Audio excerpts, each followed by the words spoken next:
Hai semuanya, kembali lagi dengan Miss D di sini. Kembali lagi kita pada edisi Edward Edukasi Quart.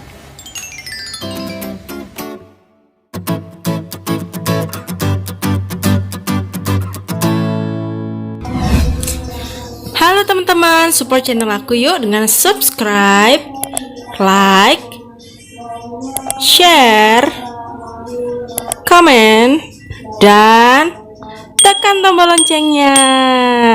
Makasih.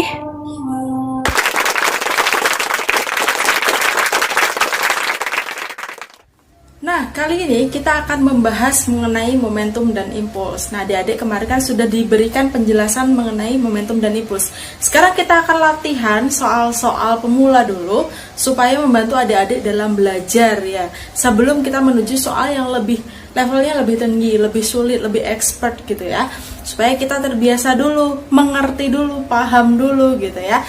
Terus buat kalian yang sudah level expert nih, nggak apa-apa dicoba-coba lagi. Jangan sombong karena ngerasa udah bisa ya. Biasanya kalau udah kebiasaan soal-soal yang sulit itu yang gampang jadi kelupaan gitu ya. Terus kemudian buat yang masih belum bisa, supaya kalau ngelihat soal sulit itu nggak menyerah duluan. Paling tidak kalian sudah tahu dasar-dasarnya. Oke, soal momentum dan impuls nanti saya akan membagi menjadi 2 video. Silahkan simak berikut ini. Hai semuanya, kali ini kita akan membahas tentang soal impuls ya, sama seperti momentum kemarin. Maksudnya itu adalah soal pemula, ini juga soal yang pemula Mas Yan, untuk mempersiapkan kalian menuju soal-soal expert. Setidaknya kalian sudah paham dulu, sudah mau berlatih dulu kayak gitu ya. Oke, kita langsung aja di soalnya. Nah, itu kalian bisa lihat ya soalnya masing-masing. Kita pakai 3 soal aja. Oke, kita mulai dari soal yang pertama. Di situ apa aja yang diketahui? Nah, jadi yang diketahui adalah massa ya. M sama dengan 0,4 kg ya. Kemudian mula-mula diam, berarti apa itu? V1-nya sama dengan 0. Kemudian ketika bola ditendang dengan gaya F, maka kecepatannya berarti V2 sama dengan 10 meter per second. Bila kaki penendang menyentuh bola selama, berarti T-nya sama dengan 5 kali 10 min 2 second atau 0,05. Yang ditanya adalah tentukan perubahan momentum. Yang pertama adalah delta P-nya berapa, dan yang kedua adalah besar gaya F-nya berapa. Kayak gitu. Nah, sekarang kita bisa lihat untuk mencari yang pertama, nyari delta P dulu. Nah, delta P itu adalah momentum ya. Momentum itu di sini ada M, ada V, udah lengkap sudah. Maka kita bisa mencari momentumnya, perubahan momentumnya dengan M kali delta V, di mana delta V itu adalah V2 min V1 ya. Maka nilainya M-nya adalah 0,4, V2-nya adalah 10 min 0. Maka 0,4 kali 10 berapa? 4 kg meter per second. Next, yang B, kita disuruh mencari F-nya. Berarti kita bisa memakai persamaan momentum dan impuls, di mana I sama dengan delta P ya. I itu adalah F dikali delta T sama dengan delta P-nya. Delta P-nya itu kan M kali V2 min V1. Itu udah kita hitung, langsung aja masukkan hasilnya. Sama dengan 4 ya. Maka F kali delta T-nya berapa? 5, 10 min 2 sama dengan 4. Maka F sama dengan 4 per, karena ini pengali, dibawa ke ruas kanan jadi pembagi ya, 5 kali 10 min 2. 4 dibagi 5 berapa? 0,8 kali 10 pangkat min 2 dibawa ke atas jadi positif pangkatnya, 10 pangkat 2. Maka 0,8 kali 10 pangkat 2 adalah 80 Newton gitu. Gampang kan? Oke, kita lanjut di soal yang nomor 2. Oke, kita lanjut di nomor 2 ya. Nomor 2 apa aja itu yang diketahui? Ada gaya ya. Yang diketahui adalah gaya F-nya. Gaya F di sini memenuhi persamaan ya. Persamaan 8T plus 2. Oke, di sini memenuhi persamaan 8T plus 2 Newton. Jika waktunya itu T1 sama dengan 0 hingga T2 sama dengan berapa second itu? Sampai T2 sama dengan 2 second. Oke, itu ya. Maka yang ditanya di situ adalah berapa impulsnya. Nah, kalau misalnya soal seperti ini, yang ditanya adalah besar impulsnya, kita masih pakai prinsip di mana I sama dengan F dikali delta T ya. Nah, tetap pakai yang ini. Namun di sini tipe soalnya berbeda. Di sini F-nya memenuhi fungsi atau persamaan. Nah, di sini ada 8T plus 2. Ini tanda plus, ini huruf T ya. Jadi gaya terhadap fungsi waktu. Maka cara mencarinya adalah kita harus tahu dulu Ft-nya. Ft di sini berarti kita masukkan F saat T sama dengan 0, T yang pertama ya.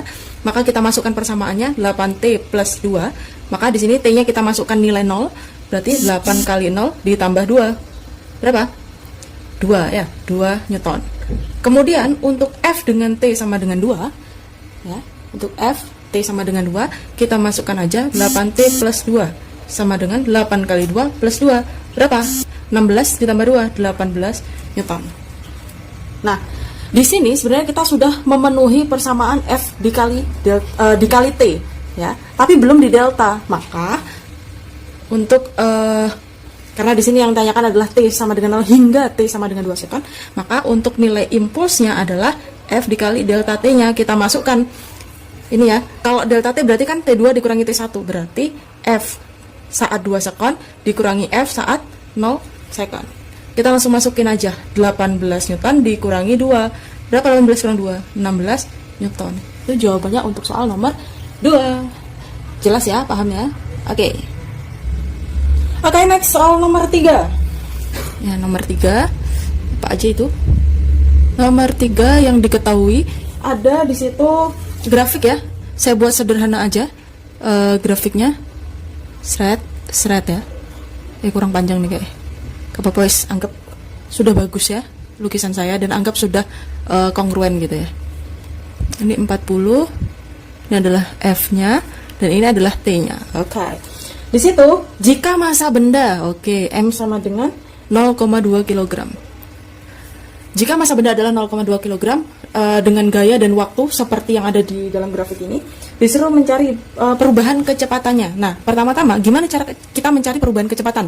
Jadi kita bisa menganalisis. Di sini ada M, kemudian ada F, ada T. Maka yang harus kita cari terlebih dahulu adalah apanya? Ada F, ada T, impulsnya ya. Ini kan yang ditanya adalah delta V-nya berapa. Kita cari impulsnya terlebih dahulu. Dengan cara gimana? Kalau ada grafik yang membentuk bidang tertentu, maka kita bisa mencari impuls dengan cara menghitung luas bidangnya. Oke, bidangnya di sini apa? Trapesium ya. Trapesium itu rumusnya apa? Ya. Trapesium itu rumusnya 2 sisi yang sejajar ya dikali tinggi per 2. Atau saya bisa menuliskan di sini, saya kasih simbol ini A, ini B ya. Sisi sejajarnya tuh ini sama ini. Oke, berarti saya bisa menuliskan A ditambah B per 2 dikali tinggi ya. A ditambah B. Oke, A-nya berapa? Dari sini ke sini. Jadi ini bukan 40 ya A-nya, tetapi dari 0 sampai sini berapa? 0,2 ditambah B-nya. B-nya dari 0 sampai sini. Berarti 0,4 dibagi 2 dikali tingginya berapa? 40. Coret-coret ya. Berapa 40 bagi 2? 20 ya. Ini 0,2 tambah 0,4 adalah 0,6 dikali 20. Berapa? 12 Newton second. Oke, paham ya? Nah, apakah sudah sampai sini? Belum selesai. Kita harus mencari delta V-nya terlebih dahulu. Dengan cara apa? Impuls sama dengan besarnya momentum. Nah, karena impulsnya sudah ketemu, kita cari momentumnya untuk mencari V. Sudah ada M, maka kita masukkan I sama dengan M dikali delta V ya. I-nya masukkan 12 sama dengan masanya 0,2 kali delta V. Maka delta V sama dengan, ini kan perkalian dipindah ke ruas ini jadi pembagi, jadi 12 bagi 0,2. Berapa? 60 ya, 60 meter per second. Oke, itu dia tadi pembahasan impuls edisi pemula. Nanti untuk tahapan selanjutnya saya akan berikan soal-soal lagi yang akan kita bahas bareng buat lebih memahami bab momentum dan impuls. Oke, good luck.